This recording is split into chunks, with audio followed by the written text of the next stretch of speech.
Sure, Ashwini. Hello, everyone. I'm Pooja Soni from the Anand Rathi team. I welcome you all to the Schneider Electric Infrastructure Q4 earnings conference call. We have on call today Mr. Sanjay Sudhakaran, the Managing Director, Mr. Mayank Holani, the CFO, and Mr. Vineet Jain from the Investor Relations. I thank the management of Schneider Electric Infrastructure Limited for doing this call with us. We shall begin with the opening remarks from the management, post which we will open the floor for Q&A. I request all the participants to kindly be on mute for better workability on this platform. There will be an opportunity to ask questions after the management's lead in. I want to invite Ashwini from our research team to welcome and introduce the leadership of Schneider Electric Infrastructure Limited for today's call. Over to you, Ashwini. Yeah, thanks, Pooja.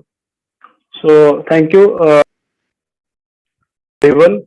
So, on behalf of Anand Rathi, we welcome you all for the Q4 FY21 conference call of Schneider Electric Infrastructure Limited. We take this opportunity to welcome the management of Schneider Electric Infrastructure, represented by Mr. Sanjay Sudhakaran, a Managing Director, Mr. Mayank Holani, Chief Financial Officer, and Mr. Vineet Jain, who is the Head Investor Relations. We will begin the call with a brief overview of the by the management, followed by a Q&A session. I will now hand over the call to Mr. Sanjay Sudhakaran for his opening remarks. Over to you, sir. Thank you, Ashwini. Thank you very much. Good afternoon to all of you. My name is Sanjay Sudhakaran. I'm the Managing Director for Schneider Electric Infrastructure Limited. I recently assumed this position on the 1st of May. Prior to this, I was working with the Schneider Electric Group as Vice President for their digital energy business in India. Prior to 2019, all my working career, I worked with an American conglomerate called United Technologies Corporation, which had various group companies such as Carrier Air Conditioning, Otis Elevators, and UTC Fire and Securities. I have served in management positions, P&L positions, such as Managing Director for India, Managing Director for India and ASEAN countries, and also as the APAC strategy and M&A leader for Otis Elevators for Asia Pacific region. So that's a brief introduction of myself. I would like to now give you a brief overview of what our markets are looking like and the macroeconomic situation and what the key business prospects are looking like. If we can have the presentation on the screen, please.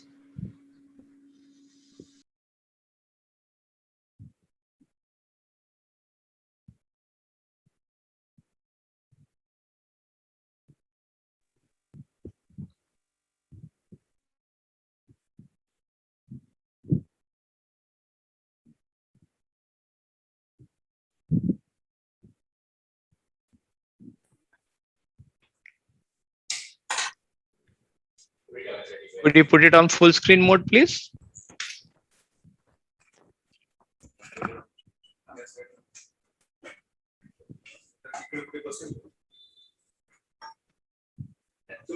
Okay, thank you. Let's go over to the first slide.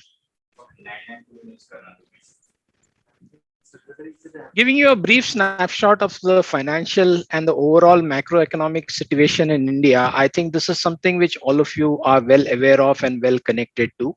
Of course, we entered this year of 2022 with a lot of hopes coming out from on the back of a year that was devastated by the pandemic in 2021. We did see the markets coming back in Q1 of this year, but however, the situation remains extremely fragile as we go forward. We are in the midst of a second wave as we are speaking, and which is beginning to ebb a little bit, as you can see and read in the newspapers every day. But overall, I think the bullishness with which we walked into 2022 does not seem to be reality.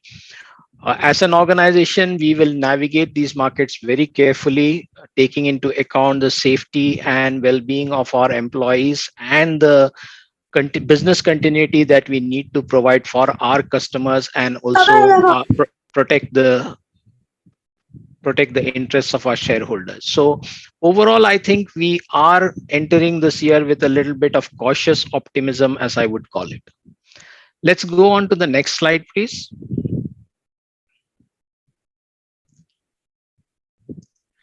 So I think here are some of those segments of our market which are we are more sensitive to. As you can see, that power and grid continues to be the segment which we have our maximum dependence on. However, there is action here. There's focus on renewables. There's a lot of privatization initiatives going around here. Digitization to cut losses and improve predictability and yield is a very important parameter here. So we see investments in digital coming across, and across the board, everyone's focusing on efficiencies. I think we have a very solid proposition here as an organization for end-to-end electric and end-to-end digital as far as the power and grid segment is concerned.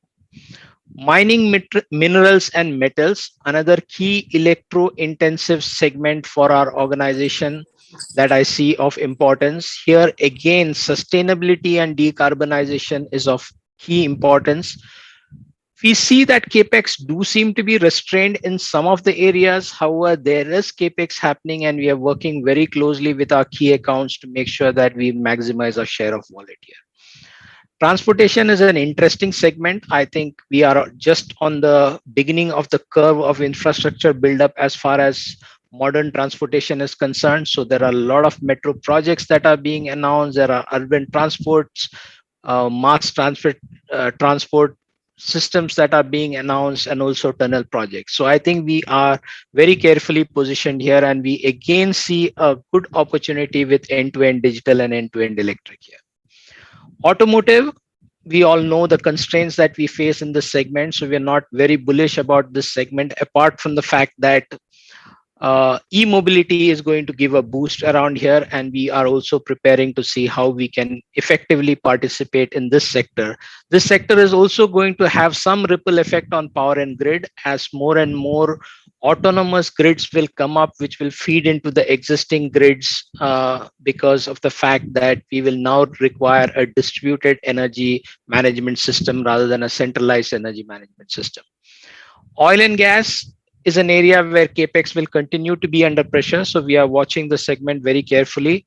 Though electric vehicle charging stations is an area where oil and gas companies seem to be diversifying into. An area which is of good importance to our organization, which traditionally we have not been very strong at, is buildings and industry as a medium voltage offering. We are focusing on these segments as well to provide the necessary leverage that we need in terms of mix, in terms of the fact that our other group companies are very actively involved in the building segment and in the data center segment where we are seeing huge growth.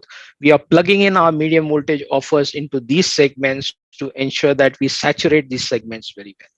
And just as a preview, I would say that we have reorganized our sales force. We have reorganized our sales force from a geographically focused sales force into more of a segment focused sales force. So all our sales force are now organized by segment, plugging in various architectures and solutions to customers by segment. Let's go on to the next slide, please.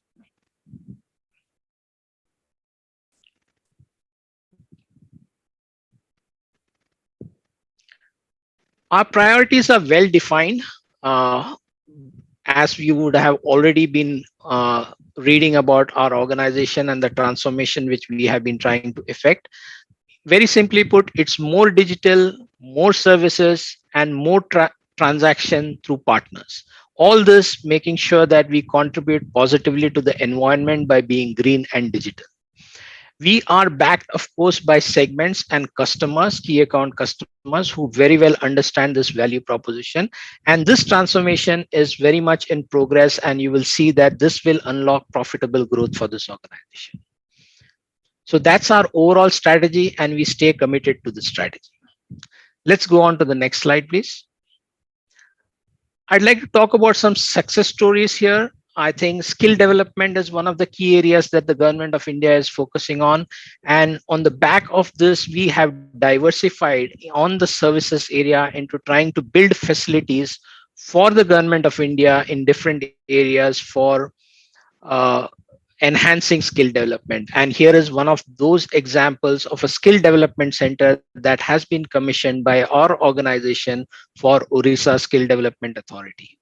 So this is a line of business that we are trying to pursue effectively, and this is bound to give the shareholders good return on what we are looking forward in our services journey. Let's go on to the next slide, please. Here again, I'm not at the privilege of sharing the name of this customer, but this is a customer in the power and grid segment where who is trying to transform their electrical distribution into more digital and more connected products. So we have had a very good win in this segment, and we have executed this project within a record 10 months despite the COVID pandemic, trying to digitize the electrical distribution and also adding those products into it as pull through, which are called connected products and which can communicate with the SCADA. So this is an example of how we are trying to transform the segment from a pure product play into a product, services, and software play. Just to update you on the COVID situation in India and how we are dealing with the pandemic, even through the second wave, I think we have been taking steps to in being proactive, trying to protect our employees as far as possible, but at the same time trying to serve our customers. We have taken this very seriously, and on an empathetic platform, we have made sure that we respond to our employees with all the medical support which is required on ground in terms of a call center for emergency help, bringing in oxygen cylinders to support our employees and their families whenever they are in need, getting oxygen concentrators, importing oxygen concentrators with the help of our group abroad, having an enhanced insurance program, and even supporting employees beyond insurance using our employee welfare trust. We are also focusing on well-being. A large number of employee connect sessions are focused on well-being to be able to overcome this trauma of which this current pandemic has brought about, and trying to make sure that our employees are emotionally balanced in a situation like this. Also focusing on vaccination under the guidelines of Government of India to ensure that our maximum of our field force is and factories are inoculated and protected in days to come. So we have embarked on that program as well. So we are making sure that everything goes in the right direction as far as employee safety is concerned, keeping in mind the fact that we will need to serve our customers and support business continuity at the end of the day.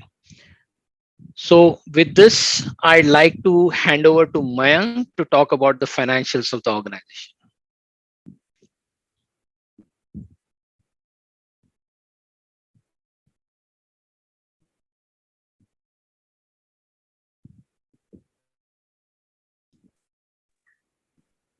Mayank, you there?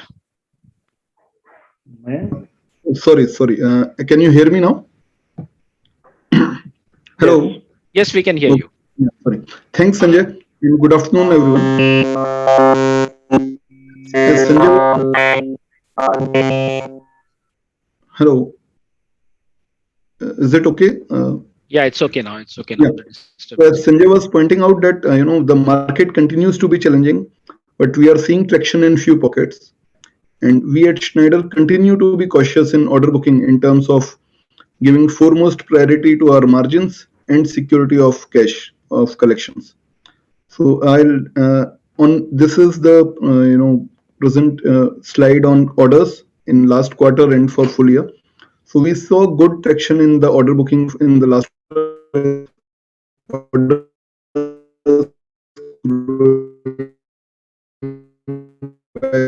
Over last year.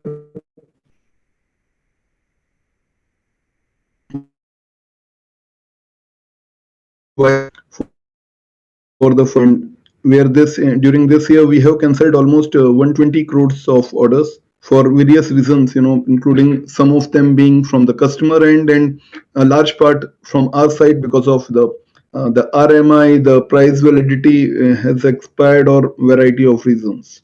Can you go to next slide, please? So in terms of execution, we have seen a strong, I think there was sales, just go back. Yeah. So in terms of execution, we have seen a strong comeback. Q4 sales were 7.7% higher than last year. And for full year, we ended at -6% versus last year. So some recovery from the level of -9% to YTD December. Next slide, please.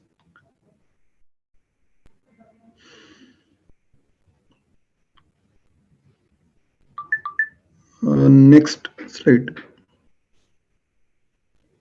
Yeah, sorry. Thank you. So you can see that our results for the year are in line with our strategy. We are, sorry, can you go back? Previous slide.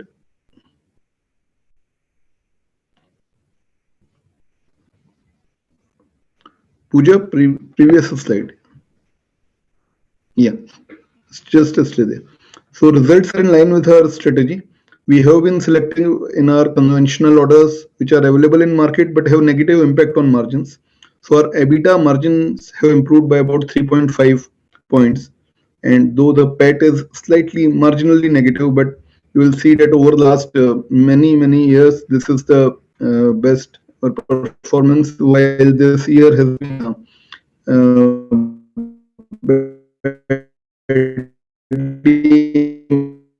impacted by pandemic, and we saw the impact of lockdowns also. Pay, which is as part of our the structural part cost optimization program. Next slide.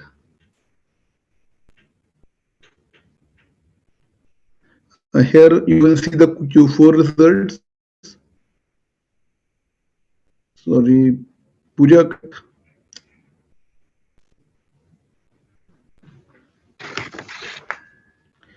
Yeah, so here also you will see the sales has improved by 7.7%, while the profit after tax, or the loss after tax, is much lower than previous year, though the sales is almost just 7.7% higher. And we continue to improve our performance quarter on quarter, and hope to see a better one. Next, I think that's it from the finance side. We can move to Q&A now. Pooja, let's open the floor for the Q&A session.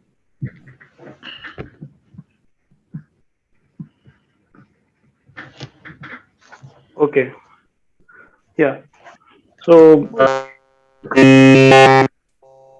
there's some technical. So ladies and gentlemen, the floor is open for Q&A now. So whoever wants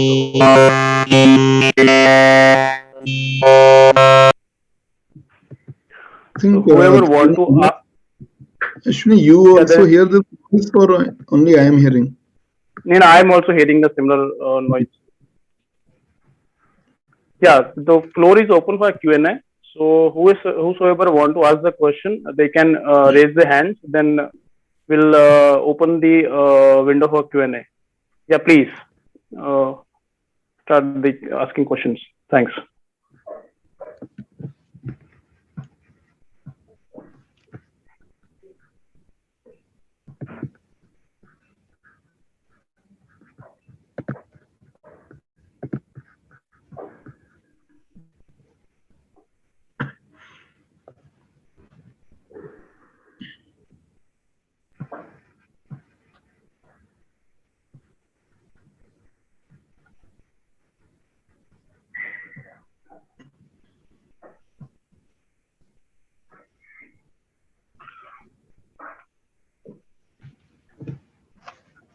So we have a first question from Kunal. So Kunal, please unmute yourself and ask the questions. Thank you. Thank you for the opportunity, sir. If you can, give us some sense of, how are we handling what part of our contracts are fixed price, and how are we handling the commodity inflation that we have seen in the market recently? So if at overall level, if I say almost 80 to 85% of our contracts are fixed price, because mostly in the government or utility sector it's that way. Now, and the remaining are on the variable price basis. Now, within that, the what we are doing is obviously on the past orders, wherever the timelines for the contract delivery or the our offer validity have expired, we have we have proactively gone back to the customers and have asked for price variations. And those wherever we are not getting, we are canceling the orders, which you have seen in last 2-3 quarters. There has been a lot of cancellation. Then also on the new orders, we have been building sufficient price margin in that our costing, so that we are able to deliver. But we are going very relatively strict in terms of the validity of our offers and delivery timelines also. And even we have reduced our price validity. So earlier, say some offer used to be valid for a X period, now it's much lower than that, so that we can minimize. And as soon as we get an order or we close a contract, we go ahead and fix the prices with our vendors, so that we don't lose out on that commodity price variation. Mayank, just to add what Mayank has mentioned, sorry Kunal, what I'm adding. So when we're talking about the 82% of the fixed contracts, we have the IMA clause with the government segments, and that's the reason we have the opportunity to go back and ask for the IMA clause variations. So 82 doesn't mean that anything we can't go for the price increase in aligning with the industry. And sir, but will we have to? I mean, will IMA cover? I mean, usually what we understand is that IMA does not cover the entire cost increase, especially with the kind of cost increase that we have seen. But so is it fair to assume that at least 70-80% of the cost will be covered through the IMA variation clause? Yeah, Mayank, please. Yeah, sorry, Vineet, carry on. So Kunal, this you are right. So that 100% cost increase cannot be covered by the IMA clause, but you will get this significant amount of the RMI impact that is coming because of this volatile industry. That is getting covered. Then for balance others, we are doing some hedging, and based upon the order in hand, we are also procuring it and back-to-back order with our vendors. So we are focusing on other strategy as well to mitigate the maximum risk that we are getting from this RMI.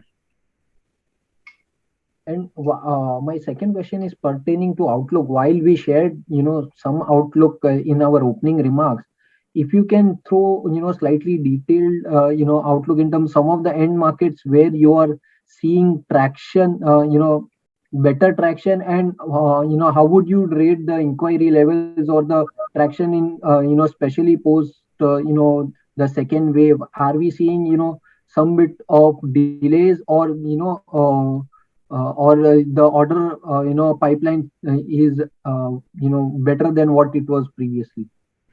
So just to add, I hope you can hear me. And I think I have been pretty explicit when I was talking about the segments, that there are certain segments which are resilient. Power and grid and transportation, for example, are quite resilient. And you see that there is no slowdown as far as the modernization projects or the new infrastructure projects that are happening in that particular segment. Buildings, data centers, etc., hospitals, etc., are also pretty resilient. So healthcare is very resilient, and we are currently focusing on that, and the pipeline is good. Data centers, the pipeline is good. So overall, it's a mixed bag, I would say, with oil and gas and MMM slightly dragging it down, whereas a few segments being quite resilient in terms of the outlook. So overall, I would say it's a balanced picture. Hello. Yeah, thank you so much, sir, and best of luck for future quarters. Thank you. Thank you. Thanks, Kunal. Hope that answers your question. The next question is from Mayank. Mayank, I have sent you a prompt to unmute yourself. Please go ahead.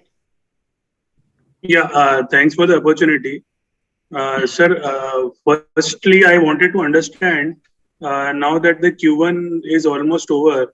So, how has the ordering been in Q1 particularly? This is the initial estimate that we have Those who are not speaking, can you please mute yourself? maybe because some of the SCPs are not yet exposed. So Navy has not been included, Coastal has not been included.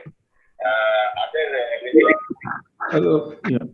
So Mike, just to add it, because Q1 it's is not yet published, so we cannot comment on the Q1 numbers yet, because being of the listed entity, we cannot disclose this information as of now.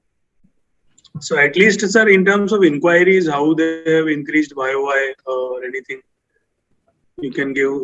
That Sanjay has already answered in the segments, how the segments is coming up. So inquiries and the segment is coming up based upon the inquiries and the attraction from the particular segment itself. Yeah, correct. As I mentioned to you, the pipeline is not the concern. The pipeline exists, and it's just the fact that the timing is important. The timing is something which is completely not predictable given the pandemic situation and the localized lockdowns and things that we have had. Obviously, will have some lag effect on the finalization. So we are not entirely able to predict how this will go. So I think you can stay tuned for more from us as we kind of end this quarter and come back to you with more specifics as to how Q1 has gone by. Sir, I just wanted to understand, do we have exports or what is the kind of exports we have, and what is the opportunity size there? See, our exports are not very big, almost, our major part of our sales is in the domestic market only. Okay. Thank you. That's it from my side. Thanks, Mayank. A reminder to our participants, anyone who wishes to ask question may raise their digital hands, or you may also put it on a chat box that you would like to ask a question. So the next question is from Pankaj. Pankaj, please unmute yourself and go ahead. Thanks for taking my question. My question would be for Mr. Sanjay. First thing I would like to know, what's the relation between the listed entity and the company which Schneider has taken over from L&T? Is it owned by listed entity or it's a separate entity? No, it's not owned by this listed entity. So when we put on our bids, do we take any consultations with them, or these companies both operate individually, independently? They operate individually and all dealings are at arm's length. So we do not have any kind of interactions on that particular front. The go-to-market is completely independent. Of course, I would not be able to comment on future strategies of the organization. So that's something that I will leave out of the preview of our discussion right now. But we can only say that what's been happening till today. See, the only relation, if you see in both companies, is that our ultimate parent company is same. Otherwise, there is no direct as such relationship in terms of the holding or something. So, if any products, the likes of EcoSphere or EcoStruxure, if I'm recollecting rightly, it would be coming to both the listed and unlisted companies in the similar manner, and it will be dealt. The GTM would be almost similar for both the companies, right? Yes. For example, if there are softwares which are available with EcoStruxure is primarily the software solutions of Schneider. So these software solutions of Schneider necessarily need not reside in any of the legal entities. They can be in a completely different entity or in an overseas entity for that matter. For that matter, all the group companies would have the same equal access to these technologies. Let me put it that way. Okay. And my second question would be, where does the management see the company in next 3 to 5 years? Leave aside the pandemic period or the uncertainties related to it. I would like to understand the vision of the management for next 3 to 5 years. And Look, secondly, yeah. I would request the management to hold these con calls or virtual meets at least once in a year, and if possible, quarterly. Pankaj, so we are every quarter on this con call, so and this going along with that, we also have one GM along with that on the digital from last year as well, and we will have this in the coming months as well. And if I'm talking about the vision of the management, we have communicated in last 3 to 5 transcripts earlier as well that vision is not something that we are looking for the top line growth. We are looking for the bottom line growth and black numbers in the P&L first. And also strategy are in the similar lines. So once if you see the results are in the similar lines, and this year we are almost flat. So the strategy we have explained in the last 3 to 5 quarters is the result you are seeing in the P&L currently. So we will still focus on the bottom line and focus is to grow more on the profitability part first rather than focusing on the P&L. So we will not give more than that. This is any future statements that is as per our corporate policy. So we not give much on the future statements. Okay, but then would we take 3 years for turning black? I think for this you need to go through the last transcripts which are available on the website, because we have explained everything in detail. So, and if you have further any question on this, you can connect me offline. Okay, sure. Thanks. Pankaj, I'd like to add to what I think a little bit of color on the question that you added. See, our end markets are attractive. There is no doubt about it, because primarily we see electrification as a growing need in India, and this is an irreversible process. And we also see digitization as a growing need in our end markets, and there's no turning back on that. Both these factors put together, electrification and digitization, pose very strong opportunities for SCIEL.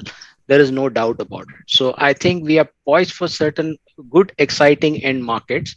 And to add to Vineet's point, what we need to do is we need to participate in this market sensibly with the right GTM, ensuring that we achieve the right levels of profitability. That's the overall guiding principle under which we are going about. Sure, thanks. Thank you. Thanks, Pankaj. Hope that answers your question. Up next is Danish. Danish, please unmute yourself and go ahead. Yes, hi. Good evening, and thank you so much for taking the time out. I had a couple of questions, and we've been interacting with the previous management as well earlier. So just one thing is that is there any change in the strategy in terms of the distribution of the products? Because I remember earlier we had a strategy where we'd appoint, given the the debtor issues and receivable issues which we had in the past, and the 100 crore write-off which we had taken.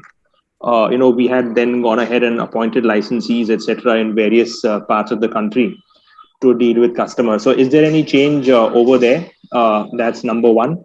Number two is that there was also a focus on let's say maintenance and repair of especially the older transformers and other equipment, which was there, as well as some degree of services on the tech and IoT side. So, is there a change in thought process there? More renewed focus? Or any color on that would also be helpful.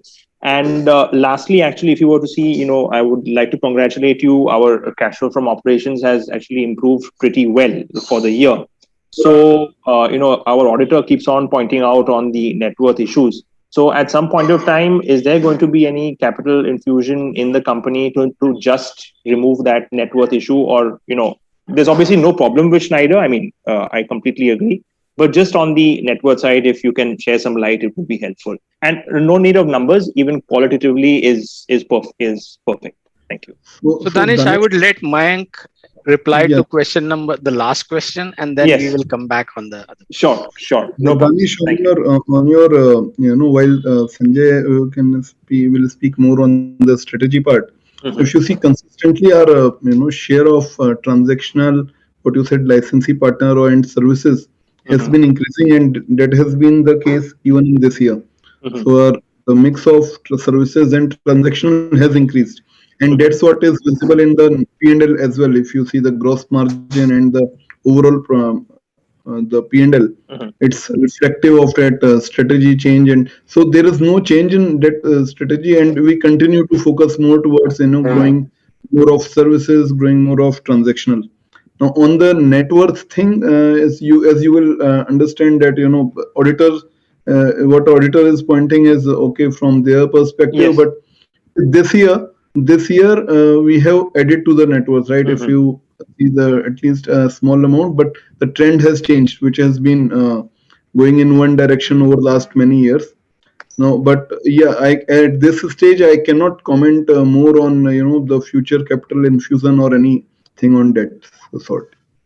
And maybe Sanjay can add more on the strategy part. Just one question, if I may just squeeze in. What is the proportion of transactional services, if you can share that number? So, Danesh, if you look at financial year 2021 versus previous year, our share of transactional and services has improved by about 4%. 4%. So in this year, it was about 30%, 18% transactional, 12% services. While in previous year, it was about 26, 15 and 11. Understood. Thanks, Mayank. And one more question. What is our order book totally today?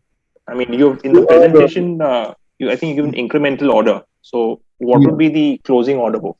Our backlog of orders as on March end is about 750 crores. And I'm talking of 750 crores. Okay, got it. Or 7,500 million. Sure. And this is OG orders, right? Outside group orders. Yes, got it. And within group would be another 200, 300? Yes. Within group normally it's not, we don't have too many long lead time orders kind of thing. Within group it's not that way. But in outside group you have long lead time orders also, and rate contract kind of things as well. Fair enough.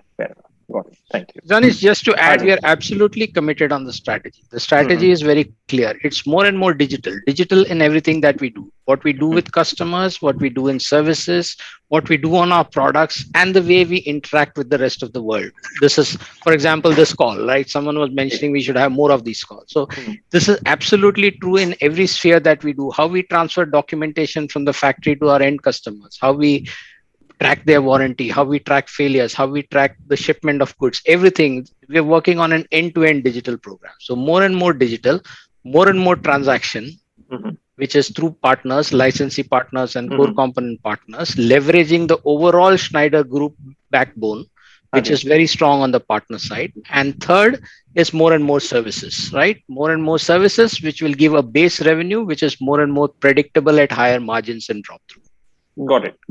And Sanjay, last question, if I may just squeeze in, then I'll leave it open. Our employee costs. So if I remember, last year we had taken this, VRS and the severance pay thing. And actually, if you were to see both in absolute terms and in a percentage of sales, obviously it has come down quite meaningfully. And it's good to bring down the fixed cost base. So do you think there is a further room for us to improve it, or do you think this is the level at which we will be at? So these decisions, I don't think we have a very fixed path on which on this particular thing. I would not be able to predict our future strategy based on this. What we will say is that we have very strong productivity matrices. And what we do is that we either, as we deliver more and more productivity, we redeploy resources into other areas. Or if we are unable to redeploy those resources, we will have to take such future calls in the going forward as well. So it's not something that is completely, cast in stone as to which of these methodologies we will use.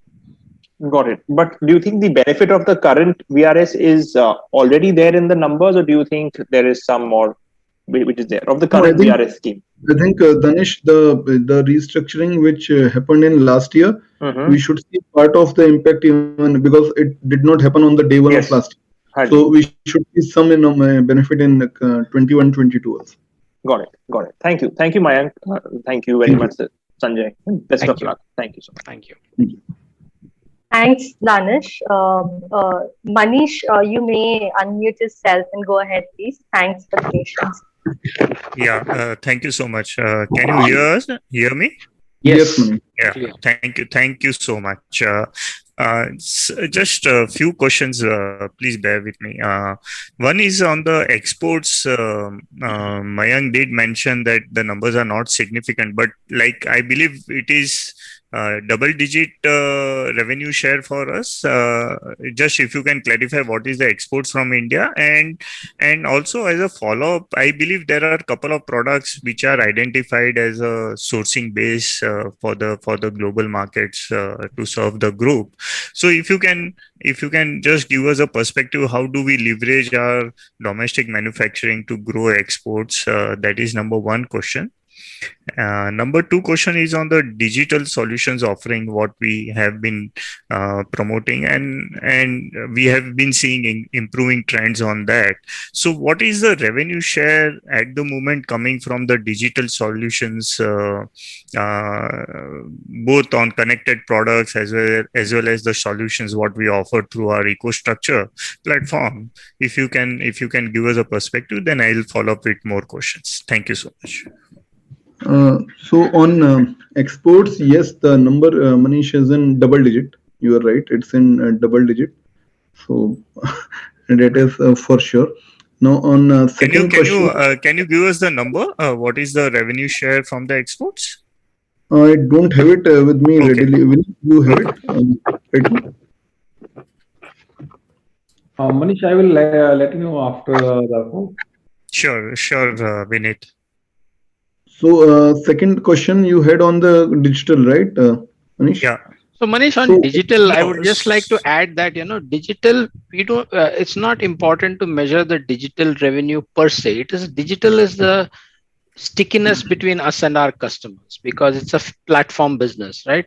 At the end of the day, when you are into a platform business, what it does is that it creates stickiness with customers. It pulls through products. So it's an entire value proposition which is bundled together. So it's not strictly measuring the software sales as a percentage of overall sales. That's not the intention. Right. So Manish, what happens, say, if I say digital is or the EcoStruxure, you can't put say 2%, 4%, because if your transformer is connected, it's digital. But if you can't say that, okay, 2% of the transformer value is digital, right? Because it's the whole transformer which will get connected, or whole switchgear will get connected. No, I agree. It's only that as a layman, how do we build that perspective that how well we are doing on this digital solution offering? Because the competition on other side is also fairly talking very strongly on the penetration from their side. So just on a competitive perspective also, if you just to get a perspective, that was the whole idea. It will be difficult to put a value on the digital solutions alone. What would be the sales value, right? As such, because it's built into your the complete offer. It's not a standalone thing which we can measure. Okay, sir. So maybe my first question was on outsourcing of products. Like, have we identified any products which can become like Schneider Electric India can become a outsourcing base for the global markets? Are we working on it and want to leverage on the domestic manufacturing facilities? So we keep on, we have some exports, like especially on in last year, there has been increase in especially the transformers. But as such, there is no, any specific product. There is nothing like, okay, this product India becomes a base for export at this stage. But yes, we continue to evaluate, and last year, if you see, we have increased our transformers export. Right. And on couple of questions on what would be our gross borrowing today, because what we see in the published results is the without current maturity. So if you can give us what is the borrowing at the current March end? See, our gross debts around March end is close to 540 crores. Okay. Yeah, and that includes the preference shares classified as debt as well. So, which is about 134 crores. Okay. And also, if you can provide me with the IG revenue contribution in Q4 and FY21, and also IG order inflow number for Q4 and FY21. See, the IG revenue for Q4 was about 28%. 28% or 28 crores? 28% in Q4. Okay. Okay. Okay. So while and the number, if you you asked for orders, right? Order inflow, yeah. What is the number for The order inflow? orders in Q4 is about 254 million. 254 million. Yes. In So this Mayank, quarter. how is it? Because these are IG are ideally a short cycle orders. If you have only 25 crore order inflow, how can it be such a large revenue share of 28% in the? What? See, when I say large, normally what happens in a say outside customer, what he will do? Say if a project is running over 2 years, 3 years, they will have a staggered supply, right? Your rate is fixed. They would like to fix the rates today, and then some supply happening in H1 this year, then H2, then H3. While in case of IG, you may not have that kind of, but the cycle, say if a product manufacturing is 3 months, 4 months timeline, that will be there, and it depends on the entity where the OG orders are coming. What is their order in, right? If the or they have some orders for which we are manufacturing, we our share increase, and as you know, in our kind of thing, it fluctuates. So, and you will see in Q4 2020 the IG orders were quite high, which is about 798 million or 800 million. So it's a cyclic thing, and it depends on the kind of opportunities we have, or it's the fluctuation. And last year we had couple of, I think that entity had couple of big orders from utilities, so which was impacting the number. Okay, and couple of more housekeeping. Can you give me order inflow breakup for in terms of systems, transactional and services for Q4? Yes. So for Q4, are the OG orders 50% have been equipment. 50. And 50 equipment, 27 transactional, 11% projects, and about 12% services. Okay, fine. I'll come back. Just last question on other income. In Q4, we have seen an increase in other income. Is it because of reversal of the? So there were mainly two things. One was on some of the bad debt recovery, so which was earlier provided for, and also some recovery from insurance. So on the Vadodara flooding, which happened in 2019 Q2, so we got the insurance claim for that. So that is also there. Wonderful. Thank you so much. I'll come back in the queue. Sure. Thank you. Sure. Next question is from Ashwini. Ashwini, please go ahead. Yeah, thanks for the opportunity, Pooja. So my question is for Mr. Sanjay. Sir, in your opening remarks, you mentioned opportunities coming from data centers and e-mobility. So my question is that what is the addressable market for us? Company we are placed to capture these opportunities. When you mean by addressable market, you mean which products? What kind of products? Data centers. So suppose for 1 megawatt, the costing is around 30-40 crore. Of this, what could be our addressable market? It's very hard to predict that way. It's not very easy to draw a linear line between the data center build and the kind of opportunity that it would present to us. Every opportunity is very different in terms of what kind of revenue pull through it will generate. Sometimes with software, sometimes without software, sometimes the timing of the projects also decide what kind of buys happen at what particular time. So it's very hard to give you a number as to this is the kind of this thing. But the fact of the matter is that we all know that data centers are power guzzlers, and eventually data center market is becoming bigger and bigger and more relevant in India. So it will pull through more and more medium voltage products. So that's the and software and services. So that's the hypothesis behind the data center play. Thank you. One bookkeeping question, sir. What would be a capex for planned capex for FY2? Sorry, Ashwini, can you repeat? So what's the capex for next year? There is no major capex. No, there is no major capex planned as such.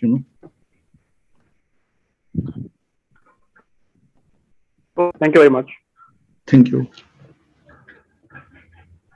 Sure. Reminder to our participants who wishes to ask question may raise their digital hands. We'll wait for a couple of seconds so that questions can be assembled. Yeah, Nirav, please go ahead. Hello, sir, and thank you very much for the opportunity. So my question was pertaining to the issues which are there because pertaining to semiconductors. So a lot of big companies have stated that they are facing issues with regards to procurement of semiconductors, and the pricing have been very high. So how do we work about mitigating this problem?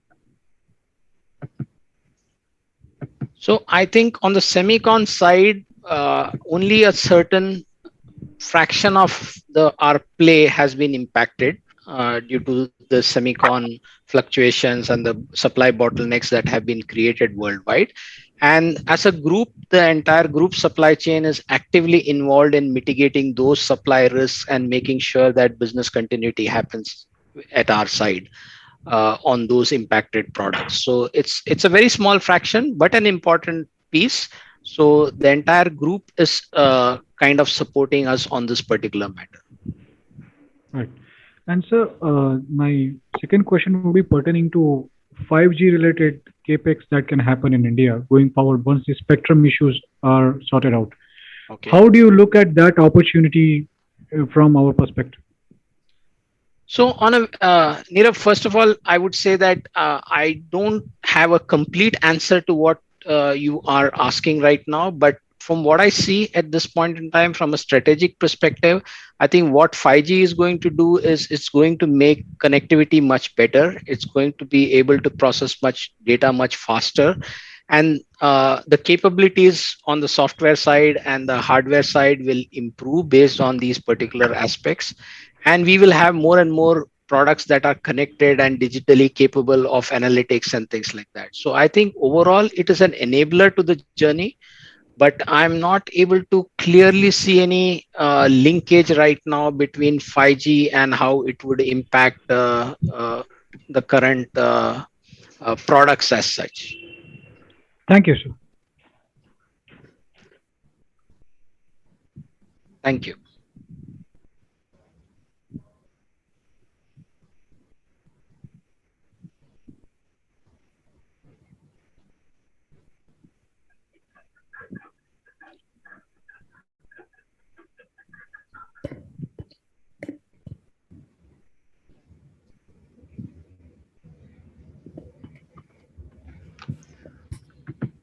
So yeah, I think at the moment there are no more questions. So we'll hand over to management for his closing remarks. So on behalf of Schneider, I would like to thank all of you for participating in this discussion. We will come back to you with more updates. As you can all see that we have a focused strategy and we have discussed about the pillars of that strategy going forward as well. We are conscious of the fact that the macroeconomic conditions in India are delicate at the moment. And as a management team, we are very, very focused on mitigating all those risks and trying to capture the opportunities as they come to us. And that's all from my side. Mayank, you want to add something or Vineet? No, Sanjay, I think you have summarized well. And thanks all of you for joining, taking out time and joining this call. And look forward to seeing you for the Q1 call in a couple of months. Thank you. Yeah, thank you. So on behalf of Anand Rathi, we thank management. We thank all the participants to come and attend the call. And that concludes today's call. So all can disconnect the line. Thank you. Thank you. Thank you. Thanks.